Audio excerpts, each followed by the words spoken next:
Good evening to all of you. आज हम computer को लास्ट जब जहाँ से हमने छोड़ा था कीबोर्ड पे वहीं से ही स्टार्ट करेंगे। कल due to some reason class हो नहीं पाई थी तो उसको हम आज कंटिन्यू करेंगे। कोई बात नहीं, आज हम थोड़ा एक्स्ट्रा पढ़ लेंगे, पर कल क्लास हो नहीं पाई थी तो आज हम करते हैं स्टार्ट कीबोर्ड से।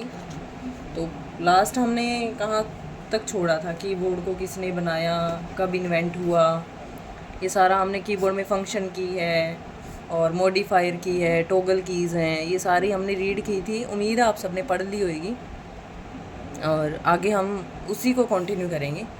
तो एक तो मैंने उसमें बताया था आपको कि फंक्शन की टोटल 12 होती है। हाँ चलो करते हैं, कंटिन्यू करते हैं। कीबोर्ड, ठीक है। कीबोर्ड में मैंने क्या बताया था, एक तो फंक्शन की कितनी होती है, टोटल 12 होती है, ठीक है। जब हम वैसे आपने लैपटॉप के अंदर कीबोर्ड इनबिल्ट होता है, वो तो जो लैपटॉप में कीबोर्ड होता है वो क्या होता है, इनबिल्ट होता है। इनबिल्ट का मतलब इनबिल्ट इनबिल्ट मतलब वो लैपटॉप पे ही लगा, ऑलरेडी उसके अंदर लगा आता है। हम बाहर से हाँ चाहें तो हम बाहर का जो कीबोर्ड है थ्रू वायर और थ्रू ब्लूटूथ उसको हम कनेक्ट कर सकते हैं, बट लैपटॉप के अंदर जो इनबिल्ट आता है उसके अंदर क्या है, फंक्शन की डायरेक्ट नहीं होती। उसके अंदर फंक्शन की का एक साइड में ऑप्शन होता है, एक छोटा सा बटन होता है, उस पर फंक्शन की का लिखा आता है। जब हम उसको प्रेस करेंगे, उसके साथ जब हम फंक्शन F1 F2 या F5 प्रेस करेंगे देन वो प्रेस होएगा, मतलब फंक्शन की प्लस F1, तो वो F1 का काम करेगा। और पर्सनल कंप्यूटर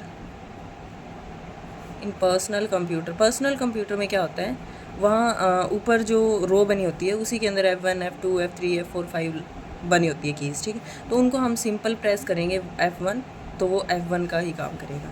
इतनी बात आप सबको समझ आ गई होगी। और ये कीबोर्ड मैंने कौन सा डिवाइस बताया था, ये एक इनपुट डिवाइस है। ये बात तो आपको, क्योंकि ये बाहर का डाटा कंप्यूटर के अंदर लेके जा रहे हैं, हम इसको इनपुट दे रहे हैं और ये जो हमारा डाटा है इसको कंप्यूटर के अंदर लेके जा रहा है। और एक मैंने इसको बताया था, इसको इन्वेंटेड किसने किया था, इन्वेंटेड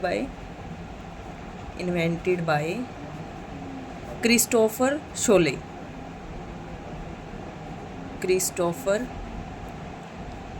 ठीक है। और कब कब किया था,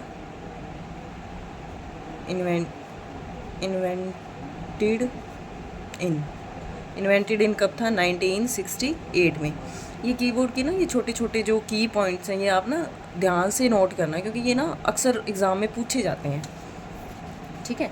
और कौन सा कीबोर्ड था जो मैंने आपको पढ़ाया था, मोस्टली जो यूज़ होता है QWERTY, यानी ये जो कीबोर्ड के फर्स्ट अल्फ़ाबेट्स ही हैं, कीबोर्ड में जो बटन्स हैं वो यही हैं, QWERTY। या मोबाइल में भी देखना, जो भी आपके पास स्मार्टफोन है उसका अगर आप कीबोर्ड ओपन करोगे तो उसके अंदर भी जो फर्स्ट अल्फ़ाबेट्स हैं वो यही हैं, QWERTY। तो यही मोस्टली यूज़ होता है। तो आज हम कीबोर्ड के बारे में, जो उसकी सारी कीज़ हैं, एक तो फंक्शन कीज़ जो है इनके ऊपर वन लाइनर क्वेश्चंस बनते हैं। ये क्वेश्चन पूछते हैं, सपोज F1 किस काम आता है, F2 को प्रेस करेंगे तो वो क्या काम करता है, F5 प्रेस करेंगे तो क्या काम करता है। तो ये सारा क्या है आज हम रीड करेंगे, ठीक है, फंक्शन कीज़। तो ये आप नोटबुक, जो भी आप नोट्स बना रहे हो, हैंड रिटन नोट्स या क्विक रीज़न के लिए अगर आप नोट्स बना रहे हो तो उसके अंदर आप ये नोट कर लेना। बहुत बार पूछते हैं ये क्वेश्चन, ठीक है। आप जो भी कोई एग्ज़ाम उठा के देखोगे उसके अंदर मोस्टली आपको ये क्वेश्चन मिलेंगे। तो टोटल मैंने क्या बताई थी, फंक्शन कीज़ कितनी होती हैं,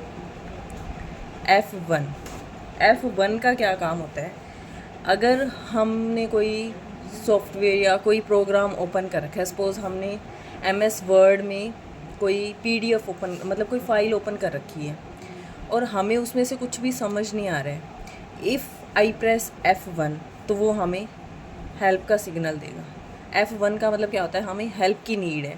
अगर we press the F1 icon तो वो हमें हेल्प के लिए मतलब हम हेल्प के लिए यूज़ करते हैं F1 का। Then second is F2। F2 का मतलब है, F2 से हमारा जो काम होता है वो रीनेम का होता है। F2 अगर हम प्रेस करेंगे तो कोई भी PDF है सपोज़, ठीक है, उसका नाम है DOCX, डॉक्यूमेंट्स में सेव होती हैं अगर डुप्लीकेट कॉपी अगर सेव जो होती है।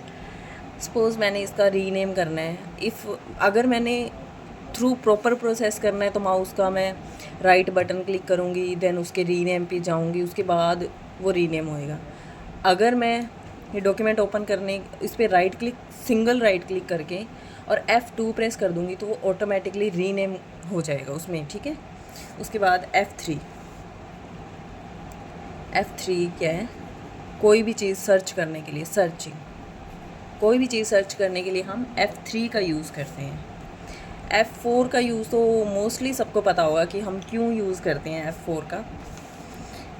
F4 का हम प्रेस सिंपल यूज़ नहीं है इसका, हम ऑल्ट के साथ यूज़ करते हैं, ऑल्ट प्लस F4 का क्या काम है कि इसको प्रेस करने के बाद क्या मतलब प्रोसेस होता है। तो इससे क्या, जो भी हमारी करंट विंडो रन कर रही है, सपोज़ वर्ड चल रहा है, एक्सेल चल रहा है, उसको क्या है शट डाउन करने के लिए या उसको शट अप करने के लिए हम Alt प्लस F4 का यूज़ करते हैं। सपोज़ मैंने क्रोम भी खोल रखा है, मैंने वर्ड भी खोल रखा है और मैंने एक्सेल भी खोल रखा है, ठीक है। इन तीनों में से करंट विंडो मेरी वर्ड की चल रही है। अगर मेरे को वर्ड की विंडो क्लोज़ करनी है, ठीक है, अगर मेरे को वर्ड की विंडो क्या है क्लोज़ करनी है तो मैं Alt प्लस F4 प्रेस करूँगी तो वो क्या है, वर्ड की जो डॉक्यूमेंट फाइल जो भी मेरे सामने खुली है वो ऑटोमेटिकली वहाँ से मतलब मिनिमाइज़ कह लो या शट डाउन हो जाएगी, ठीक है। F5 का यूज़ तो मोस्टली सबको पता होगा क्योंकि ये जब भी कोई कंप्यूटर हम ऑन करते हैं, या इसका तो यूज़ वैसे आप F5 का तो नहीं, बट इसका काम क्या होता है, रिफ़्रेश करना। पेज जो भी हम ओपन हमने किया हुआ है और वो क्या है प्रोसेसिंग में टाइम ले रहा है तो हम क्या उसको रिफ़्रेश करते हैं। आप फ़ोन में भी मोस्टली यूज़ करते हो। सपोज़ आपने कोई क्रोम पे कोई साइट खोली हुई है या आपने यूट्यूब पे कुछ खोला हुआ है, ठीक है, CET का आप कुछ सर्च कर रहे हो, ठीक है, और उसमें क्या है वो लोड होने में काफ़ी टाइम ले रहा है, then you refresh the page. तो सिंपल उसमें क्या है, एक ये आइकन भी बना होता है ना रिफ़्रेश का, इससे हम रिफ़्रेश करते हैं। और अगर कीबोर्ड से हमने कंप्यूटर में कोई प्रोग्राम को रिफ़्रेश करना है देन वी प्रेस F5, ठीक है। इसका एक यूज़ और भी है, एक तो रिफ़्रेश ही है और एक हम विंडो को, अगर हमारी विंडो में कोई अपडेट आया हुआ ना तो भी हम क्या विंडो अपडेट के लिए भी क्या है हम F5 का यूज़ करते हैं। देन F6 का यूज़ क्या होता है, बेसिकली इसका यूज़ हम करते हैं सपोज़ हमने कोई वीडियो चला रखी है, सपोज़ आपने कंप्यूटर की क्लास चला रखी है और आपने उसकी वॉइस डिक्रीज़ करनी है, voice decrease, then you press F6। अगर आपको वॉइस ज़्यादा लग रही है और अगर आपने वॉइस कम करनी है तो आप क्या F6 प्रेस करोगे, ठीक है। और उसके बाद में आता है F7 क्या है, ये क्या है, एक टाइप की डिक्शनरी है, ठीक है। इसमें क्या है, स्पेलिंग चेक करने के लिए स्पेलिंग चेक करने के लिए क्या है, आप F7 का यूज़ करते हो। F7 जैसे ही आप प्रेस करोगे, सपोज़ मैंने कंप्यूटर लिखा और मैंने लिख दिया TRE लिख दिया और इस पर क्या रेड लाइन आ रही है। जब भी आप कंप्यूटर में वर्ड में काम करते हो ना और अगर आपकी स्पेलिंग रॉन्ग है तो उसके नीचे क्या है रेड लाइन आ जाएगी, मतलब ये सिंबल किस चीज़ का है कि आपकी जो स्पेलिंग है वो गलत है। और आपको सपोज़ कंप्यूटर की स्पेलिंग नहीं पता है, मान लिया आप सबको पता है कि कंप्यूटर की स्पेलिंग क्या होती है, फॉर एग्ज़ाम्पल कि आपको नहीं पता है, देन यू प्रेस F7 और वो क्या है कंप्यूटर आप लिखोगे तो वो क्या है आपको सही स्पेलिंग बता देगा, ठीक है। उसके बाद में है F8 क्या है कि जो भी सिस्टम चल रहा है, सपोज़ हमने कुछ अपडेट लगाया है, अपडेट लगाने के बाद जैसे ही आप फ़ोन या कंप्यूटर को ऑन करोगे तो वो आपको एक ऑप्शन देगा रिबूट का। जब तक आप रिबूट नहीं करोगे तब तक वो अपडेट नहीं होगा, ठीक है। रिबूट का मतलब क्या होता है, एक तो होती है बूटिंग, ठीक है, और एक होती है रिबूट। ठीक है, बूटिंग क्या होती है, जब आपने सपोज नया नया फ़ोन लिया है, ठीक है, नया नया फ़ोन लेते हो तो वो फ़ोन क्या होता है, ऑब्वियसली बंद फ़ोन ही मिलता है आपको, चालू फ़ोन तो नहीं मिलता। वो बंद फ़ोन को जब आप स्टार्ट करोगे, जब आप बंद फ़ोन को स्टार्ट करोगे तो उसको हम बूटिंग कहते हैं। उसके बाद कोई भी अपडेट आई हुई है, सपोज़ फ़ोन के अंदर क्या है, आपने व्हाट्सएप अपडेट आई हुई है, ठीक है, जब व्हाट्सएप अपडेट करने के बाद आपको जो स्क्रीन पे ऑप्शन मिलेगा रिबूट का, क्योंकि वो फर्स्ट टाइम बूट नहीं हो रहा, वो सेकंड टाइम रिबूट हो रहा है, तो आगे री लग गया, मतलब दोबारा हो रहा है ना, तो ये रिबूट होता है। ठीक है, और F8 को कैसे याद रखोगे, देखो 8 में 2 0 लग रही है, मैंने तो ट्रिक बना रखी है, then you be read type this. ठीक है, नेक्स्ट है F9। F9 का क्या काम होता है, ये बेसिकली यूज़ होता है MS वर्ड में। MS वर्ड में इसका क्या काम है, जो भी हमने सिलेक्टेड टेक्स्ट किया है, सिलेक्टेड टेक्स्ट है हमारा, उसको क्या है रिमूव करने के लिए।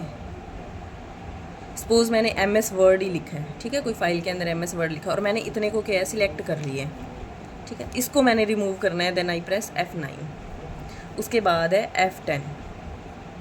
ठीक है, F10 का क्या काम होता है, F10 अगर हम F10 का सिंपली कोई यूज़ नहीं है, F10 प्लस शिफ्ट का जब हम यूज़ करेंगे, ये शिफ्ट के साथ यूज़ होएगा, F10 प्लस शिफ्ट का जब हम यूज़ करेंगे तो उसमें क्या है कि जो माउस का राइट बटन है, माउस का जो राइट बटन है, राइट बटन उसके जैसे काम करेगा, क्या है F10 सेम एज वर्क करता है माउस के राइट बटन के, जब हम शिफ्ट के साथ F10 को प्रेस करेंगे।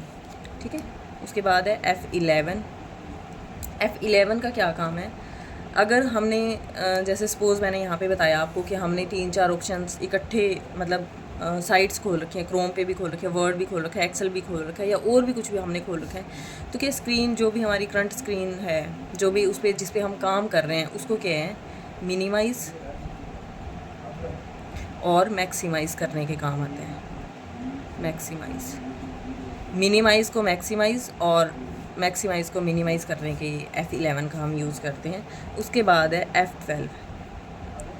देखो, एक तो हम फाइल को क्या है सेव करने के लिए क्या करते हैं, शॉर्टकट की जो आप सबको पता होगी, Ctrl+S प्रेस करते हैं। ठीक है, अगर इसी फाइल को मेरे को सेव एज करना है, ये जैसे सपोज़ मेरी D ड्राफ्ट में पड़ी है और मैंने इसको E ड्राफ्ट में भी सेव करनी है, तो फिर क्या है, मैं F12 करूँगी ना, तो इसका मतलब है सेव एज़ का ऑप्शन खुल जाएगा। उसके बाद मैंने जिस भी नाम से इस फाइल को सेव करनी होगी मैं उसको सेव कर सकती हूँ। ठीक है, तो एक बार मैं फिर से रिपीट करवा देती हूँ। F1 हेल्प मांगी, एक शॉर्ट ट्रिक मैंने थोड़ा बना रखा है अगर आपको याद होगी, तो F1 से मैंने हेल्प मांगी, हेल्प मांगने के बाद मैंने रीनेम दिया, रीनेम देने के बाद फिर मैंने सर्च किया, सर्च करने के बाद मैंने उसको शट डाउन कर दिया, शट डाउन करने के बाद फिर मैंने रिफ्रेश की है, मेरे को आवाज़ ज़्यादा लगी, मैंने आवाज़ कम की है, आवाज़ कम करने के बाद मेरे को थोड़ी गड़बड़ लगी, मैंने स्पेलिंग चेक की है, वो चेक करते करते वो हैंग हो गया, मैंने रिबूट डाल दिया। इसमें ये सारी वैसे ना मोस्टली काम की नहीं है, जो काम की है मैं वो बता देती हूँ जो मोस्टली एग्ज़ाम में पूछी जाती है। तो F1, F2, F3, F5 और F7, F8 और उसके बाद में F11 और F12, ये मोस्टली पूछी जाने वाली जो कीज़ हैं, ये सारी नहीं पूछी जाती आपसे, तो फिर भी आप एक बार रीड तो सारी कर ही लेना। एक ना मैंने यहाँ पे बूटिंग बताया था आपको, ये बूट का ना थोड़ा सा आप डिटेल में मैं आपको करवा देती हूँ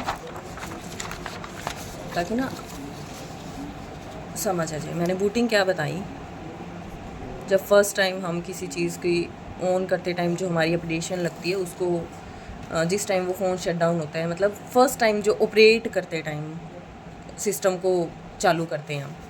ठीक है, यहाँ पे आप लिखना type of booting, type of booting. ठीक है, एक तो होती है कोल्ड बूटिंग और दूसरी होती है हमारी वार्म बूटिंग। वैसे तो आप सबको नाम से ही पता लग रही है, ये ठंडी है ये गर्म है। ठीक है, अब वार्म बूटिंग, पहले कोल्ड बूटिंग समझते हैं। बूटिंग का क्या मैंने बताया था कि कोई जो फर्स्ट टाइम हम ऑपरेट करते हैं कोई सिस्टम को और चालू करते हैं, सपोज़ आपका फ़ोन 2 घंटे से बंद पड़ा है, ठीक है, और जब आप उसको ऑन करोगे तो वो क्या कहलाएगी, कोल्ड बूटिंग। मैंने सिंपल भाषा में बताया है एक बार। और जब आपका फ़ोन रेगुलर 4 से 5 घंटे, या मतलब आप फ़ोन पे लगे हो, या आपने क्लासेस देखी है, या आपने कोई टेस्ट लगाया है, तो आपका फ़ोन थोड़ा ना हीट होने लग जाएगा। उस टाइम जब आप फ़ोन को मतलब चालू से बंद करते हो, जब उस टाइम जो बूटिंग होती है वो कौन सी होती है, वार्म बूटिंग होती है।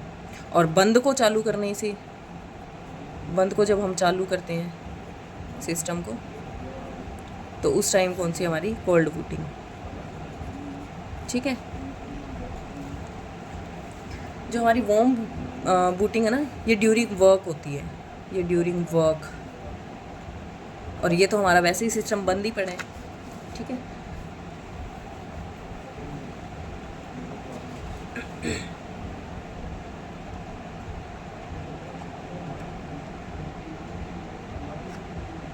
एक सेकेंड, ये सिस्टम में थोड़ी, ये तो थी फंक्शन कीज़। अब हम करेंगे मॉडिफायर की। मॉडिफायर कीज़ मैंने कौन सी बताई थी आपको, मॉडिफायर कीज़ कौन सी बताई थी, 3 बताई थी मैंने, अगर आपको ध्यान हो तो। शिफ्ट, कंट्रोल और ऑल्ट की। ऑल्ट की का क्या बताया था, ऑल्टरनेशन की, ऑल्टरनेशन। ठीक है, अब हम इनको तीनों को देखेंगे। फर्स्ट है शिफ्ट की। शिफ्ट की का क्या काम होता है बेसिकली, एक तो जो भी हमारे स्मॉल लेटर्स, जो भी हम जैसे वर्ड की फाइल में या कोई भी साइट सर्च करने के लिए हम स्मॉल लेटर्स को क्या है, ये कैपिटल लेटर्स में दिखाती हैं अगर हम इसके साथ यूज़ करते हैं।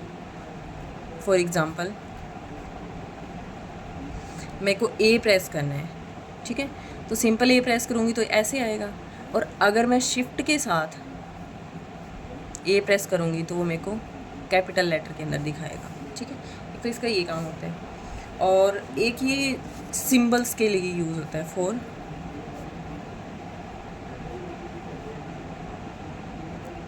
Symbols use. सपोज जैसे 1 प्रेस करते हैं न्यूमेरिक कीज़ के अंदर हम, न्यूमेरिक कीज़ जो अल्फ़ा न्यूमेरिक है, एक सेकेंड, जो अल्फ़ा न्यूमेरिक कीज़ हैं हमारी, समझ गए होंगे अल्फ़ा न्यूमेरिक कीज़ कौन सी होती हैं, जिसमें 0 to 9 भी आता है और A to Z भी आता है, A to Z, ये स्मॉल और कैपिटल दोनों। इसके अंदर क्या है, जैसे सपोज़ 1 के ऊपर क्या है, मेरे को सिंबल दिया हुआ है दिस। अगर मेरे को ये प्रेस कर रहे हैं, ठीक है, तो मेरे को शिफ्ट के साथ 1 प्रेस करना पड़ेगा, तभी ये सिंबल आएगा, अदरवाइज़ मेरा 1 ही प्रेस होएगा, ठीक है। ये तो था शिफ्ट का काम। इसके बाद हम करते हैं कंट्रोल। कंट्रोल कीज़ सेकंड कौन सी है हमारी, कंट्रोल कीज़। इसका क्या है, मोस्टली जो यूज़ है, mostly use in MS office, ठीक है। एक तो इसका मोस्टली यूज़ कहाँ पे होता है, MS ऑफिस के अंदर इसका मोस्टली यूज़ होता है। दूसरा इसका क्या है, जो भी हमारी शॉर्टकट कीज़ होती हैं, शॉर्टकट कीज़, वहाँ पे इसका मोस्टली यूज़ होता है,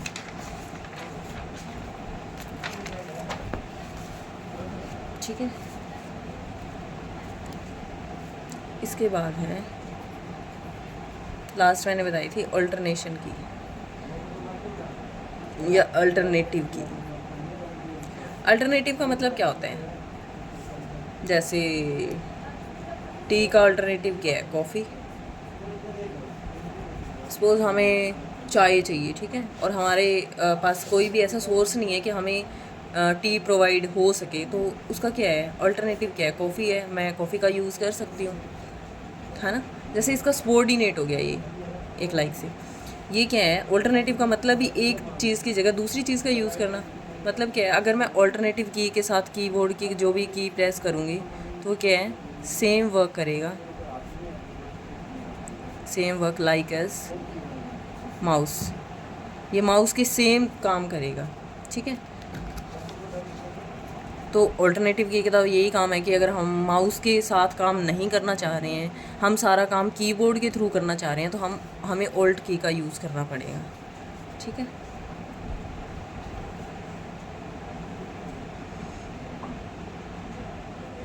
एक मैंने यहाँ पे आपको शॉर्टकट कीज़ का बताया था, जैसे अगर मैंने जैसे कंट्रोल प्लस C प्रेस किया है, ठीक है, तो ये कॉपी का है, आप सबको पता है कि ये कॉपी होएगा। तो जो मैंने कॉपी की है डाटा, जब तक मैं कहीं पे इसको प्रेस ना कर दूँगी तब तक ये कहीं तो सेव होएगा ना डाटा, कहीं पे तो स्टोर होएगा ये डाटा। कंप्यूटर के अंदर कोई मेमोरी तो होएगी ना जो इसको सेव करेगी, इसको स्टोर करेगी। तो ये कहाँ पे से स्टोर होता है, ये ना क्वेश्चन पूछा हुआ है, तो इसको आप लिखना, ये क्या है, क्लिपबोर्ड में, क्लिपबोर्ड में सेव होता है, ठीक है। ये जब तक डाटा पेस्ट नहीं होता तब तक क्लिपबोर्ड में होता है। फ्लिपबोर्ड क्या है एक, अब क्लिपबोर्ड क्या है भाई, हमें ये तो पता लग गया कि जो डाटा है वो क्या होता है, क्लिपबोर्ड में सेव होता है। अब क्लिपबोर्ड क्या है, ये क्या है, एक टाइप का क्या है, रजिस्टर है।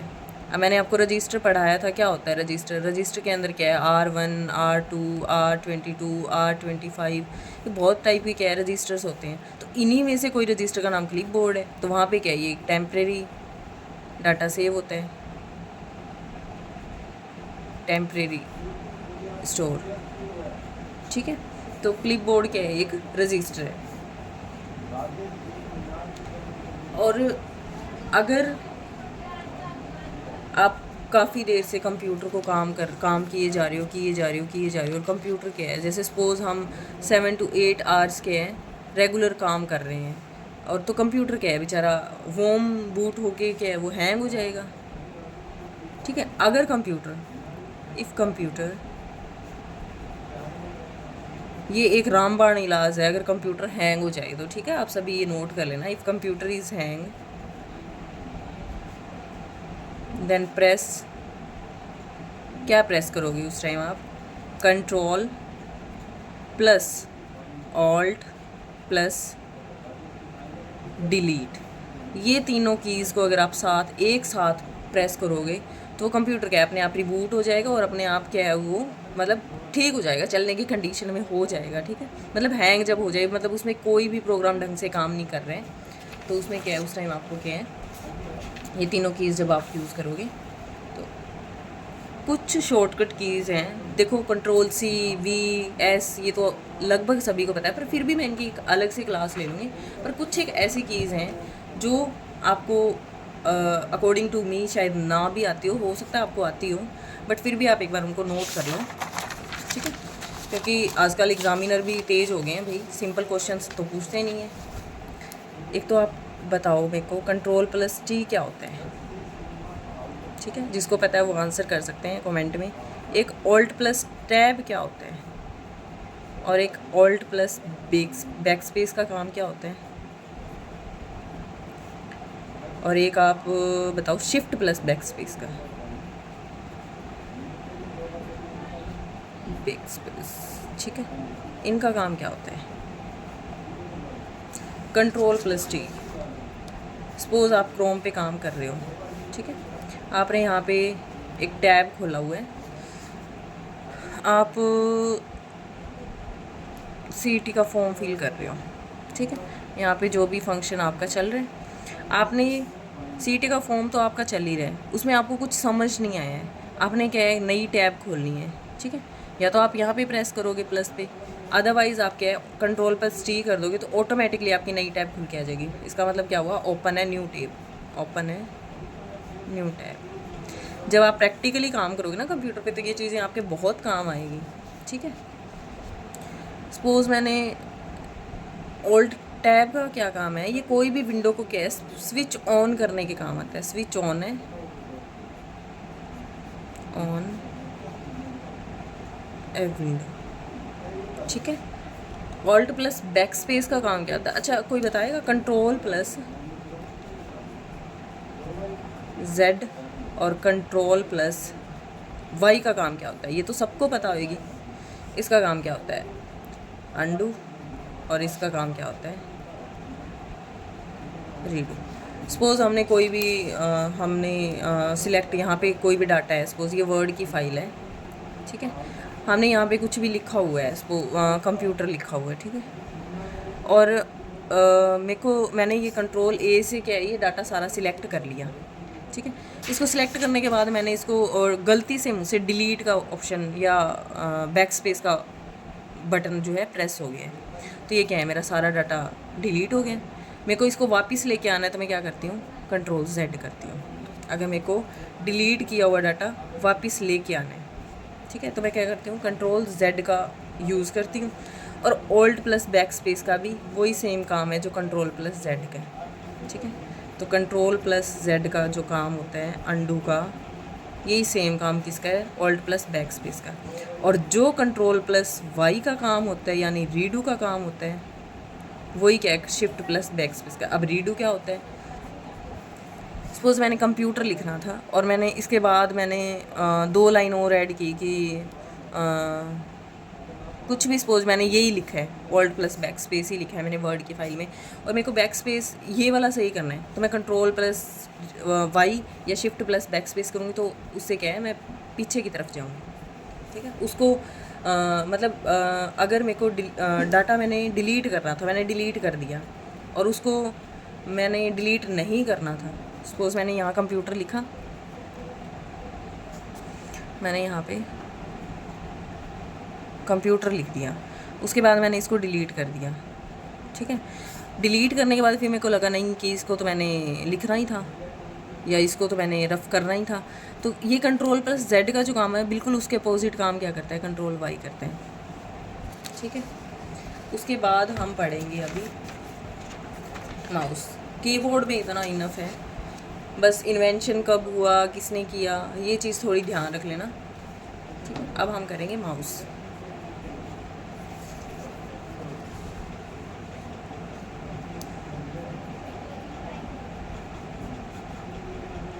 माउस, ठीक है। सबसे पहले तो यही जानते हैं कि इसको बनाया किसने, किसी ने तो इन्वेंटेड किया होगा ना इसको, इन्वेंटेड बाय या इन्वेंशन बाय कौन है कोई बताएगा। इनका नाम आप देखो ट्रिक से अगर मैं याद करवाऊँ आपको, नाम तो पहले आप लिख ही लो, डगलस एंगलबर्ट, ठीक है। डगलस एंगलबर्ट ने इन्वेंशन किया था माउस का, ठीक है। कब किया था इन्वेंशन इन 1963 से 64। देखो बहुत सी बुक के अंदर ना आपको 63 भी मिलेगा और 64 भी मिलेगा। इसका क्या रीज़न है, इन्होंने अब ऐसे तो है नहीं कि एक दिन में माउस बन के तैयार हो गया, उनको पता नहीं कितना टाइम लगा होगा, तो 63 के ना एंड में बना था ये, बट इसका यूज़ 64 में हुआ था। तो मोस्टली अगर 64 ऑप्शन में नहीं आता है तो आपने 63 करके आना है, अदरवाइज़ अगर 64 है तो आपने फिर 64 को ही सही मानना है, ठीक है ऑप्शन। माउस में अब क्या होता है, इसमें 3 ही बटन होते हैं मेनली, इसका कोई ज़्यादा वो नहीं है पढ़ने वाला। इसमें कौन से बटन होते हैं, एक तो होता है लेफ़्ट क्लिक, एक होता है राइट क्लिक, और एक क्या होता है इसमें स्क्रॉल, जो बीच में होता है ना, जैसे ये माउस है तो ये राइट क्लिक हो गया और ये यहाँ पे होता है, ठीक है। तो ये राइट क्लिक हो गया, ये राइट क्लिक हो गया, ये लेफ़्ट क्लिक होता है। मोस्टली यूज़ तो लेफ़्ट क्लिक का ही होता है, सबसे ज़्यादा यूज़ तो। और अगर हमने प्रॉपर्टीज़ पे जाना है तो इनको हम डिटेल से करेंगे। और एक ये क्या है, देखो इनपुट डिवाइस है, इनपुट डिवाइस। अब इनपुट डिवाइस कैसे है, हमने सपोज़ माउस को विकीपीडिया पे जाना है, ठीक है। तो माउस की जो साइट है उस पर हमने क्लिक करने के लिए लेफ़्ट बटन प्रेस किए, प्रेस करने के बाद जो हमारा डाटा क्या है, हमने बाहर से इसको ऑर्डर दिए है, तो डाटा कहाँ लेके जा रहा है, ये इनपुट हो रहा है डाटा, तो ये क्या हुआ इनपुट डिवाइस हुआ, ठीक है। मेरे को एक छोटा सा क्वेश्चन है, देखो आप सबने माउस का यूज़, मेरे को नहीं लगता कि आजकल की इस AI के जनरेशन के अंदर किसी ने माउस का यूज़ नहीं किया होगा। फिर भी आप एक मेरे को क्वेश्चन बताओ कि if any file is open then press अगर हमने कोई फ़ाइल ओपन करनी है तो हम क्या प्रेस करेंगे, कोई बताएगा? इसमें ऑप्शन ले लो आप, डबल क्लिक, लेफ़्ट वाला डबल क्लिक करोगे, राइट बटन डबल क्लिक करोगे, या फिर सिंगल क्लिक करोगे लेफ़्ट का, या सिंगल राइट करोगे। चलो मैं बता देती हूँ आपको, डबल लेफ़्ट क्लिक करेंगे, डबल लेफ़्ट क्लिक बटन। कैसे? जैसे मैंने कोई फ़ाइल ओपन करनी है, यही है, सपोज़ मेरी ये फ़ाइल है, ठीक है, मैंने इसको क्लिक करना है, तो अब माउस का कौन सा है, लेफ़्ट बटन को 2 बार क्लिक करोगे तभी ये फ़ाइल खुल के आपके सामने आएगी ना। कोई PDF है तो उसको क्या है, अगर आपने फ़ाइल को खोलनी है तो उस पर डबल क्लिक करोगे लेफ़्ट, तभी वो फ़ाइल खुलेगी आपके सामने, ठीक है। तो लेफ़्ट बटन का काम क्या होता है, कोई भी फ़ाइल को, कोई भी प्रोग्राम को, कोई भी साइट को खोलने के लिए मोस्टली यूज़ तो हम लेफ़्ट बटन का ही करते हैं, ठीक है। और राइट बटन का क्या काम होता है, राइट क्लिक किस काम के होता है, कोई भी जैसे सपोज़ कोई भी फ़ोल्डर है, ठीक है, उसकी प्रॉपर्टीज़ के बारे में जानने के लिए, प्रॉपर्टीज़ कि फ़ाइल कितनी बाइट की है, इसमें कौन कौन सा, मतलब क्या क्या डाटा है, कब स्टोर की, कब, इस पूरी डिटेल अगर हमें जाननी है तो उसमें क्या है, हम राइट क्लिक करेंगे, ठीक है। और अब स्क्रॉल का क्या काम है, स्क्रॉल का काम क्या होता है, फाइल के अप और डाउन में जाने के लिए हम स्क्रॉल बटन का यूज़ करते हैं, ठीक है। अब माउस के टाइप भी पढ़ ही लो, टाइप ऑफ माउस, कितने टाइप के होते हैं माउस, बेसिकली क्या होते हैं हमारे, 3 टाइप्स के होते हैं, 3 टाइप्स। कौन कौन से होते हैं वो भी हम रीड कर लेते हैं। एक तो होते हैं वायरलेस माउस।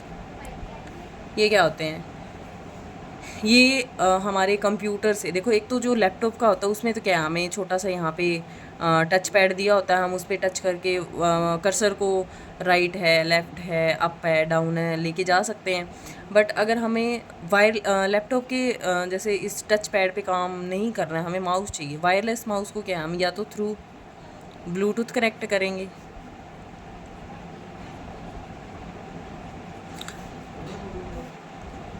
ब्लूटूथ, और या फिर हम क्या करेंगे, थ्रू डोंगल। अब डोंगल क्या होता है, एक छोटी सी चिप होती है पेन ड्राइव जितनी, वो क्या है, एक कनेक्शन बना देती है माउस का और जो हमारे कंप्यूटर का है, उसके बीच में एक कनेक्शन बना देती है जिससे माउस क्या है, वायरलेस काम करता है, ठीक है। इसके बाद में क्या आता है हमारा सेकंड टाइप, क्या कौन से आते हैं, मैकेनिकल माउस, मैकेनिकल माउस। अब ये कौन से होते हैं मैकेनिकल माउस, देखो इस माउस में क्या है, सिंपल जैसे जो हमारा माउस था ना,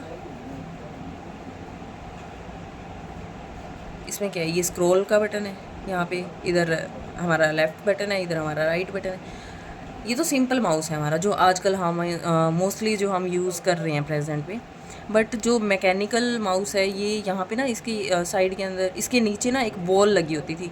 अब तो नहीं, खैर जब आजकल की जनरेशन है तो ये माउस देखा भी नहीं होगा, बट पहले जब क्या है, स्कूल्स की लैब के अंदर जो प्रैक्टिकल करवाते थे ना, उस टाइम वो माउस होते थे, वो ना काफ़ी भारी होते थे, उसके नीचे ना एक बॉल लगी होती थी, और जब वो बॉल कोई चीज़ को टच करके और घूमती थी ना, तो माउस का क्या है, जो कर्सर होता है ना, वो काम करता था, मतलब इस बॉल के अकॉर्डिंग काम करता था। वो ना काफ़ी भारी होते थे ये माउस, ठीक है। इसमें ये क्या होते हैं, आप लिख लो, लाइक ट्रैक बॉल होते हैं,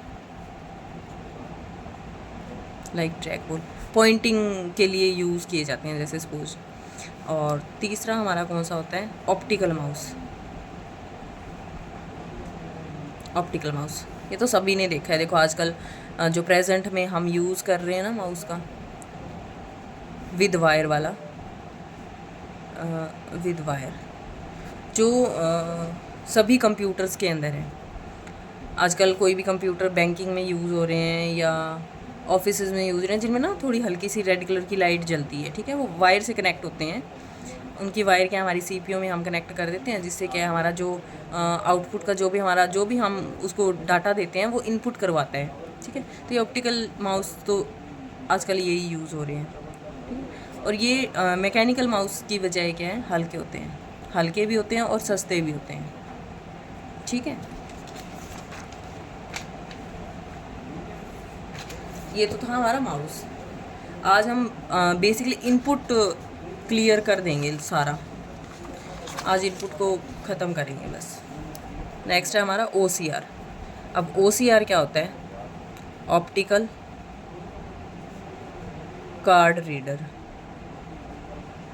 ऑप्टिकल कार्ड रीडर में क्या होता है, ये भी एक इनपुट डिवाइस है। अब इनपुट कैसे है वो समझो। इनपुट डिवाइस क्या है, ये एक इनपुट डिवाइस है। ये देखो आजकल आप सभी मतलब AI का ज़माना है, इतनी ग्रोथ कर रही है हमारी इकॉनमी, तो वहाँ पे क्या है, हम आजकल क्या है, हम गोलगप्पे भी खाने जाते हैं ना, तो अभी गोलगप्पे वाला भैया भी क्या है, स्कैनर रखता है, हम उससे क्या है थ्रू स्कैनर पेमेंट करते हैं। चलो वो तो स्कैनर हो गया एक। यहाँ पे एक कार्ड की बात आई है, अगर हमने कहीं मॉल में गए हम, तो हम कार्ड पेमेंट करते हैं। ठीक है, बैंकिंग में क्या है, हमारे पास क्रेडिट कार्ड होते हैं और डेबिट कार्ड होते हैं। ठीक है, इन कार्ड्स के थ्रू हम पेमेंट करते हैं। या होटल्स के अंदर क्या होते हैं आजकल, क्या है, पहले तो होटल में हम जब भी कोई रूम बुक करते थे स्टे के लिए, तो वहाँ पे क्या है, हमें कीज़ देते थे, वो चाबियाँ देते थे। बट अब ऐसा नहीं है, अब वो क्या है, कार्ड प्रोवाइड करवा देते हैं। उस कार्ड के ऊपर क्या है, कुछ क्या कहते हैं उसको, मतलब कुछ ऐसा चिप लगी होती है, जिससे क्या है, उसको स्कैन करने से जैसे ही हम उसको गेट पे लगाएंगे तो वो गेट खुल जाएगा। आजकल वो कार्ड्स का यूज़ होने लगे हैं, आपने सभी ने मूवीज़ में देखा होगा। तो ये क्या है, यहाँ पे ये जो यूज़ होते हैं कार्ड्स होते हैं, वो सारे क्या है, ऑप्टिकल कार्ड रीडर के अंदर। अब जैसे अब ये इनपुट डिवाइस कैसे हुआ, हमारे पास जैसे हमारे पास क्रेडिट कार्ड है या डेबिट कार्ड है, हमने कोई बैंक के अंदर कोई ट्रांजैक्शन की है, और इसमें क्या है, हमने कुछ पैसे निकलवाए हैं, सपोज डेबिट कार्ड से या क्रेडिट कार्ड से। जैसे ही हमने मशीन के अंदर कार्ड डाला, तो वो वहाँ पे क्या है, उस पूरी डेबिट कार्ड को स्कैन करेगा। स्कैन करने के बाद वो सारी इन्फॉर्मेशन अंदर जाएगी, जाके वो हमारी पूरी जो भी डिटेल है वो सारी हमें क्या है, ऑन स्क्रीन दिखा देगा। तो इससे क्या है, ये हमारा जो भी डाटा है उसको क्या है, इनपुट करवाता है। अब OCR, इसको भी किसी ने इन्वेंट किया होगा, इन्वेंटेड बाय, किसने किया था इसका इन्वेंट, रे कुर्ज़वेल। रे कुर्ज़वेल, इन्होंने इन्वेंटेड किया था इसको। और कब किया था, 1970 के दशक में किया था बेसिकली। ये रे कुर्ज़वेल है ना, ये आपको इन्होंने एक काम तो अच्छा कर दिया, इन्होंने 3-4 चीज़ों का इन्वेंशन किया था। तो आपको ज़्यादा साइंटिस्ट के नाम नहीं याद करने पड़ेंगे, इस नाम को आप याद कर लेना, रे कुर्ज़वेल। जैसे OCR भी इन्होंने ही बनाया था, OMR भी इन्होंने ही बनाया था, जो हम नेक्स्ट पढ़ेंगे अभी, ऑप्टिकल मार्क रीडर, उसके बारे में पढ़ते हैं हम। ऑप्टिकल मार्क रीडर,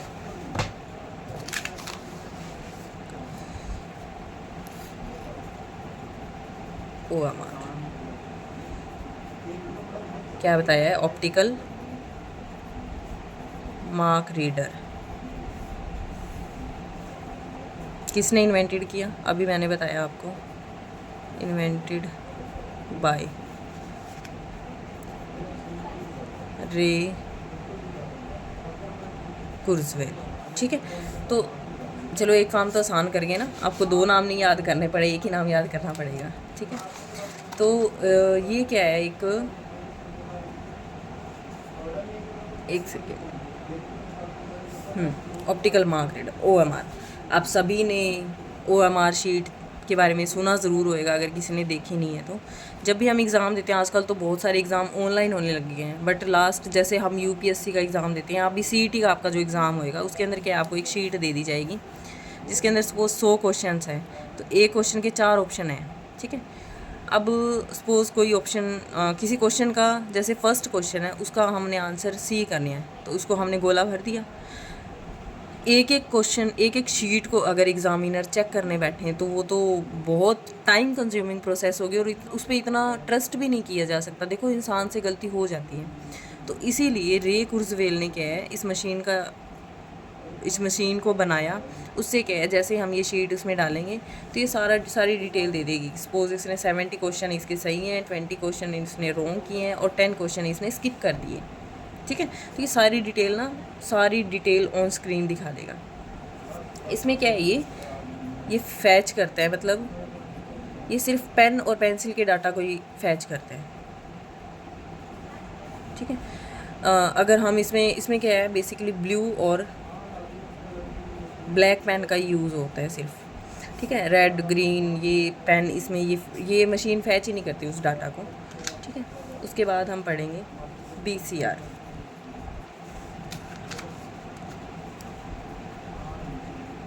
BCR ये क्या होता है अब?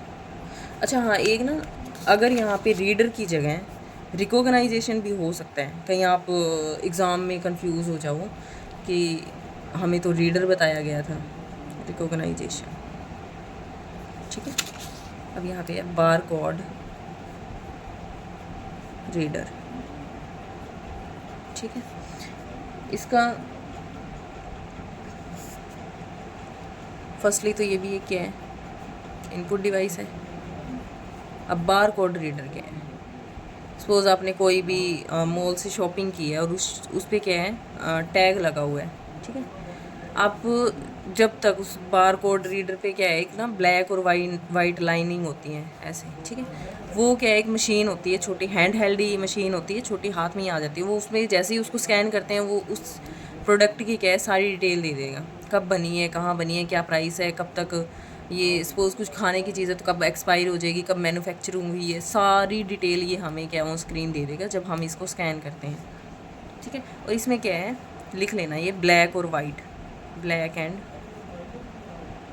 वाइट लाइंस होती हैं, ठीक है। और ये ना, अब देखो बार कोड रीडर है, किसने बनाया ये ना, इसके पीछे एक स्टोरी है। अमेरिका की ना ये फ़र्स्ट टाइम यूज़ हुई थी, first time use in America, America's mall centre या शॉपिंग सेंटर, ठीक है, कुछ भी लिख लो आप। वहाँ पे कैसे, वहाँ पे ना मतलब इसके पीछे एक स्टोरी है कि वहाँ पे ना कोई चोरी हो गई थी, तो उनका ना बहुत सारा सामान, जैसे चोरी, बहुत सारे सामान की चोरी हो गई थी। तो उन्होंने सोचा कि ऐसे तो हमें पता ही नहीं लगेगा कि कौन सा प्रोडक्ट चोरी हुआ है, तो उस बिहाव पे जैसे उसको मद्देनज़र रखते हुए उन्होंने BCR का निर्माण किया, जिससे क्या है, हर एक प्रोडक्ट की पूरी डिटेल बनने लगी, ठीक है। जैसे ही हम बार कोड को स्कैन करेंगे वो हमें पूरी डिटेल दे देगा, ठीक है। अब इंडिया के अंदर जो होती हैं, इंडिया के अंदर बेसिकली तो इनमें क्या है, 13 ही ये जो लाइंस होती हैं ना, ये 13 लाइंस ही होती हैं। हाँ, ये ज़्यादा भी हो सकती है, देखो इलेक्ट्रिसिटी प्रोडक्ट भी होती है, अलग अलग होती हैं, पर मेनली एवरेज अगर हम बात करें तो 13 लाइन होती है। और क्या ये इंडिया के अंदर जो नंबर इनका जो बार कोड में जो प्रोडक्ट का नंबर आता है ना, ये स्टार्ट होता है 890 से, ठीक है। क्योंकि हर एक प्रोडक्ट को एक नंबर दे दिया, यूनिक नंबर बन गया है, तो इंडिया में जो स्टार्ट होने वाले नंबर है ना, ये 890 से स्टार्ट होते हैं।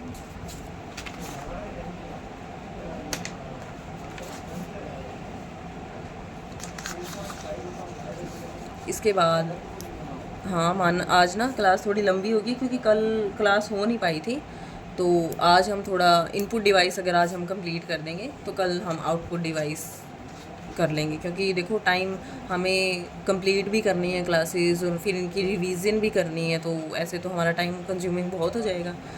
तो नेक्स्ट है हमारा स्कैनर, ये भी इनपुट डिवाइस है। जो भी हम डाटा स्कैन करते हैं वो हमें मॉनिटर पे या through printer hard copy provide करवाता है स्कैनर, ठीक है।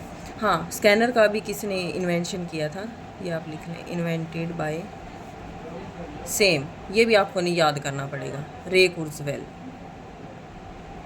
ठीक है। और कब किया था इन्वेंशन इसका, 1957 में, ठीक है। स्कैनर क्या है, स्कैनर कोई भी चीज़ को क्या है, जैसे हार्ड कॉपी, ये पेज है, इसको अगर मेरे को सॉफ्ट कॉपी में कन्वर्ट करना है तो क्या है, मैं थ्रू स्कैनर करूँगी उसको। जैसे मैं इसको स्कैन करूँगी तो वो मेरे को क्या है, हार्ड कॉपी की सॉफ्ट कॉपी प्रोवाइड करवा देगा, हमारे मॉनिटर पे शो कर देगा, ठीक है। इसमें हम टाइप ऑफ स्कैनर पढ़ेंगे डिटेल से, जो कि बहुत ज़रूरी है।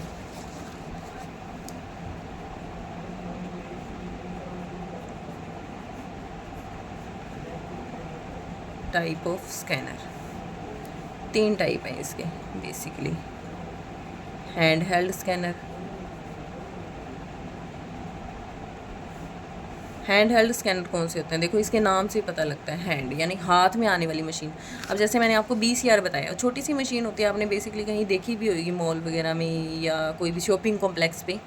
छोटी सी मशीन होती है, उससे क्या है, जैसे ही वो बार कोड पे स्कैन लेके जाता है तो वो उसको फैच कर लेता है डाटा, और उसमें सारी डिटेल आ जाती है, यानी बिल्कुल छोटी सी जो मशीन होती है स्कैन करने की। इसमें ये कितने इंच के डाटा को स्कैन कर पाता है? तो 4 इंच से जो छोटा होता है ना डाटा, 4 इंच से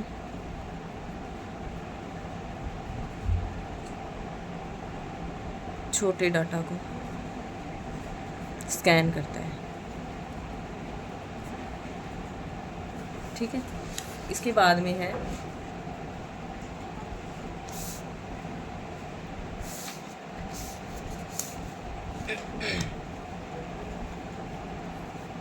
सेकंड है हमारा फ्लैट बेड स्कैनर। ये कौन से होते हैं हमारे? जो बेसिकली हमारे साइबर कैफ़ेज़ के अंदर यूज़ होते हैं, या कोई भी ऑफिस के अंदर जो छोटे स्कैनर आते हैं, जिससे हमारे A4 साइज़ के पेपर जो स्कैन होते हैं वो सारे किस में आते हैं? फ्लैट बेड में आते हैं। इसके अंदर क्या है? A4 साइज़ के, A4 साइज़, ये A4 साइज़ पेपर है जो मैंने ले रखा है अभी, ये A4 साइज़ पेपर है। इसका क्या होता है बेसिकली 8.5 to 11 इंचज़ का ये पेपर होता है। ठीक है, ये स्कैन होता है इससे। और जो इसकी प्लेट है ना, जहाँ पे हम पेपर रख के स्कैन करते हैं, ये ना क्वेश्चन पूछा हुआ है, आप ध्यान से सुना। ये जो प्लेट है ना, जो ये प्लेट है बनी हुई है, ये ग्लास की बनी होती है, यानी ये कांच की बनी होती है, ना कि प्लास्टिक की। ये ऑप्शन में कई ना प्लास्टिक कराए थे उस टाइम। और उसके बाद ये हमारा आता है ड्रम स्कैनर। ड्रम स्कैनर नाम से ही पता लग रहा है, ड्रम यानी बहुत बड़े स्कैनर। ड्रम स्कैनर क्या होता है? ये सबसे पहले जो बने थे स्कैनर ना, ये वो स्कैनर है, यानी फर्स्ट स्कैनर यही है। ये इतने बड़े थे ना, इनमें ना एक ड्रम टाइप जैसे बनी होती है, और वो जैसे ही ये रोल करता है तो वो जैसे हम न्यूज़पेपर टाइप करने के लिए जो मशीन्स होती है ना, न्यूज़पेपर्स या मैगज़ीन्स होती हैं, ठीक है, या और भी बुक्स हमारी प्रिंट होती हैं, तो वो सारी कौन से ड्रम स्कैनर से जो स्कैन किए हुए पेपर को जो हम प्रिंट निकालते हैं, ये बेसिकली इनको स्कैन करने के लिए होती है। और इनकी जो क्वालिटी है ना, ये HD क्वालिटी होती है, यानी बहुत हाई क्वालिटी में ये स्कैन करते हैं। ठीक है, इसके बाद है हमारा नेक्स्ट पॉइंट है माइक्रोफोन। माइक्रोफोन क्या करता है? एक वॉइस, जो हमारी जो वॉइस है, जो मैंने आपको बताया था कि हमारे फ़ोन के जो मदरबोर्ड के ऊपर साउंड का जो साउंड कार्ड लगा हुआ है, वो मेरी वॉइस को आप तक पहुंचा रहे हैं, या जो भी आप क्लासेस देखते हो वो वॉइस क्या है? साउंड कार्ड के बाद ही आप तक पहुंचती है। ठीक है, तो वॉइस को क्या है? डिजिटल सिग्नल में, वॉइस को डिजिटल सिग्नल में कन्वर्ट करते हैं, सिग्नल में कन्वर्ट और स्टोर करते हैं। कैसे करता है? सपोज़ जैसे मैं अभी बोल रही हूँ, या आप अपने फ़ोन में कोई सॉन्ग रिकॉर्ड कर रहे हो, ठीक है, तो क्या है, आपकी वॉइस को वो क्या है? डिजिटल, यानी कंप्यूटर, कौन सी कंप्यूटर आपके गाने को तो नहीं समझ रहा, वो तो 01100 को, इसको बाइनरी लैंग्वेज को समझ रहे हैं। तो वॉइस को क्या है? डिजिटल सिग्नल में कन्वर्ट भी करता है और स्टोर भी करता है। ठीक है, तो माइक्रोफोन का इन्वेंशन किसने किया था? बाय अमिल बेरलाइनर, अमिल बेरलाइनर। ठीक है, और कब इन्वेंशन हुआ था?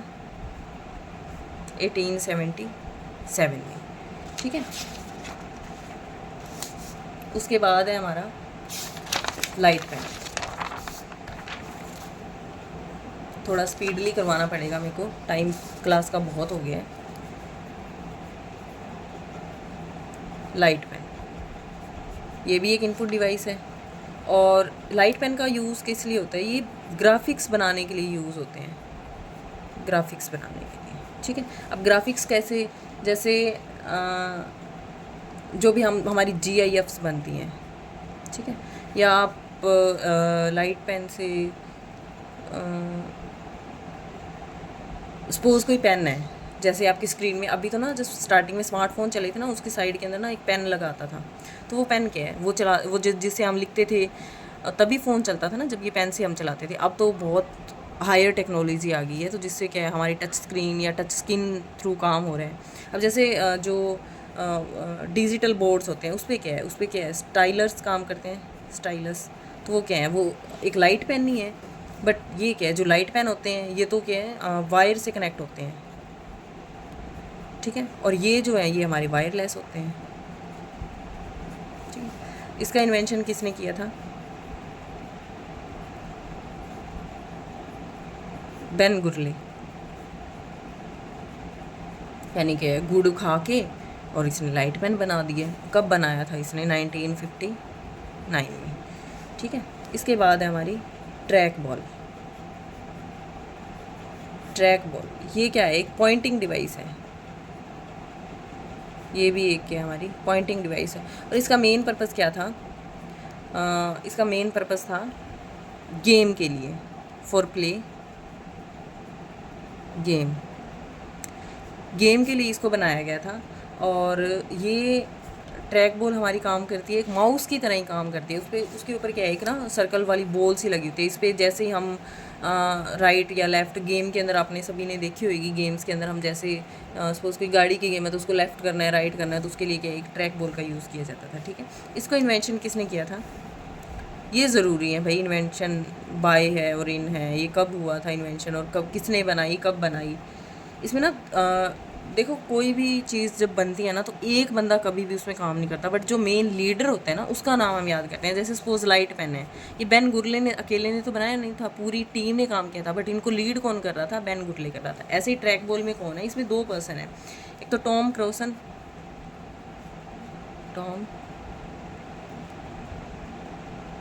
क्रैनसन, सॉरी मैं दोबारा लिख देती हूँ, टॉम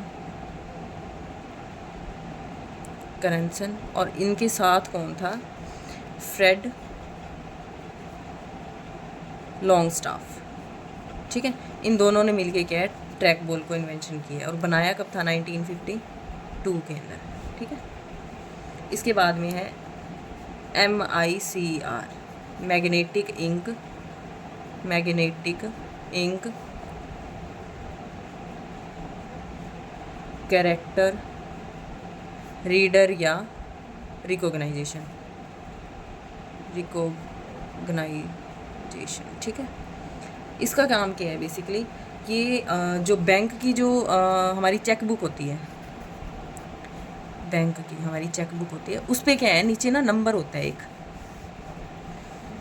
जैसे ही हम मशीन के अंदर ये चेक डालेंगे, मशीन ये MICR क्या करती है, इस नंबर को, जैसे सपोज कोई भी, ये 9 नंबर्स का होता है, 9 नंबर्स, इसमें क्या है टोटल 9 नंबर्स होते हैं, जैसे 1 2 3 4 5 6 7 8 9। ये मशीन के अंदर जैसे ही हम चेक को डालेंगे, ये मशीन इस चेक नंबर को फैच करेगी और हमारी क्या है, इस चेक की पूरी डिटेल दे देगी। अगर इसको अप्रूव करने वाला है तो अप्रूव कर देगी, रिजेक्ट करने वाला है तो रिजेक्ट बता देगी, ठीक है। ये MICR का काम होता है।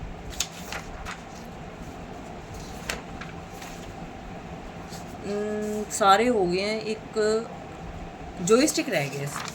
हाँ, जॉयस्टिक और पढ़ लेते हैं, उसके बाद हम क्लास को करते हैं ओवर। जॉयस्टिक भी क्या है? ये भी एक पॉइंटिंग डिवाइस है। कैसा होता है ये? इसके ऊपर ना जैसे ये एक पिलर सा बना होता है और यहाँ पे एक बटन होता है, ये पॉइंटिंग डिवाइस है। ये भी बेसिकली इसका मेन पर्पज़ क्या था? इसका भी क्या है, गेमिंग के लिए बनाया गया था। ये भी गेमिंग के लिए, जैसे हमारे गाड़ियों के अंदर गियर लगा होता है ना, हाँ, उसको हम right left up and down करते हैं, सेम वही काम है, उसी तरह काम करता है। और एक इसका मेन पर्पज़ एक तो गेमिंग था, या इससे अगर हायर हम बात करें तो ये जो एरोप्लेन्स के अंदर लगे होते हैं ना, एरोप्लेन उड़ाने के लिए आपने कभी मूवीज़ के अंदर देखा होगा, उसके अंदर ना बटन्स होते हैं, वो उसको राइट लेफ़्ट करते हैं, तो उसमें क्या है, जॉयस्टिक का काम होता है। इसमें क्या है, जो बटन है ना, ये क्वेश्चन आया हुआ है कि जॉयस्टिक के अंदर बटन कहाँ होता है, लेफ़्ट राइट, कोई माउस की तरह समझ के इसको लेफ़्ट या राइट या कर्सर की तरह बोल देगा, बट इसमें क्या है, बटन ऑन टॉप होता है, बिल्कुल टॉप पे बटन होता है इसका, ठीक है। उस टॉप, ये जो बटन है यही मेन पॉइंटिंग डिवाइस है, यही काम करता है सारा। इसको बनाया किसने? इन्वेंटेड बाय और इन्वेंटेड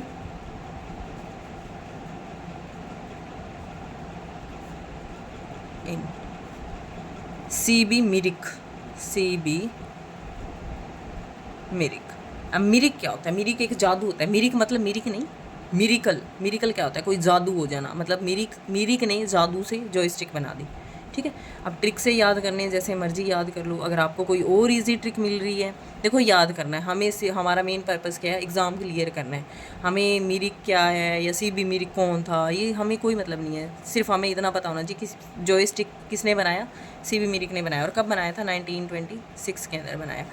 हमारा क्या है, देखो एग्ज़ाम है और एग्ज़ाम के अंदर आप सबको पता है कि जो लास्ट CET था उसके अंदर 10 नंबर्स के हमारे कंप्यूटर के क्वेश्चन थे। अब हम 10-10 नंबर करके छोड़ तो सकते नहीं, इसको हमें करना ही पड़ेगा, जैसे मर्जी करें हम। ठीक है, तो अगर हम पॉइंट टू पॉइंट एक एक चीज़ डिस्कस करके चलेंगे, इजीली हमें याद हो जाएंगे, तो क्या हमारे 10 नंबर में से सपोज़ 9 भी आ गए ना, तो हमारे क्या है एग्ज़ाम के अंदर टॉप करने से तो हमें कोई नहीं रोक सकता। ठीक है, तो आज इनपुट डिवाइस हमने किए हैं। आई होप कि आप सबको समझ आ गए होंगे। आपने इन सबको रीड करना है। सभी के इन्वेंशन कब हुए, इन्वेंशन किया किसने, ये मेन पॉइंट्स होते हैं। और इनका मेन पर्पस क्या था, ये किस काम के लिए बनाए गए थे। सपोज BCR है, OMR है, इन सब के कोई तो पर्पज़ है ना। ये बेसिकली एक एक पर्पज़ के लिए बनाए गए और सारे इनपुट डिवाइस हैं। कल हम करेंगे आउटपुट डिवाइसेस। तो आज के लिए इतना ही, धन्यवाद। और आप प्लीज़ इनको रीड कर लेना। Thank you.